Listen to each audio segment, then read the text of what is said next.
There comes a point where there's so much data that people do not know how to manage this data. And that's where you find people such as ourselves who have developed our purpose towards resolving issues around data.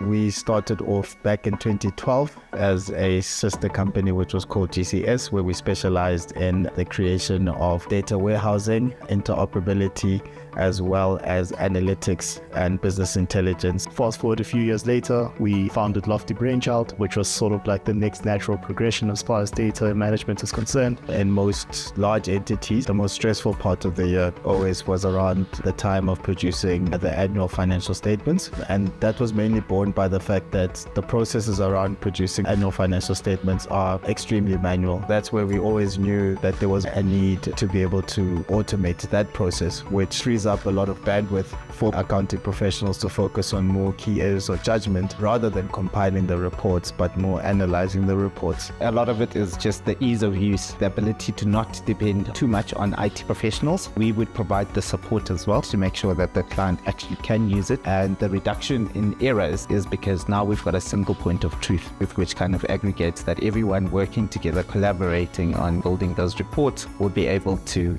be accessing real-time information. It takes about 3 months to compile financial statements for large corporate. Our tools help to reduce that to about a third of the time, eliminating all errors to zero. And then you just worry about the more critical points because that's all done for you by the system. This journey that we've been on and being able to discover our road as we walk along it, making the path as we go along, and understanding the intricacies of building up a company that can plug into a market and into an environment where there are already established companies that have been around for ages, and being able to position ourselves as a favorable candidate to perform services towards established entities has been the pat on the back that we're sort of getting from the market. One of our big ambitions is establishing a foothold in other countries. There's specific countries that we've already laid the groundwork for that. So when we hit the ground running there, we really want to build up the momentum. Just coming from the name like Lofty, the sky isn't quite the limit. It goes beyond that. As lofty as we can think about Lofty Brainchild, that's as far as we'd like to take it.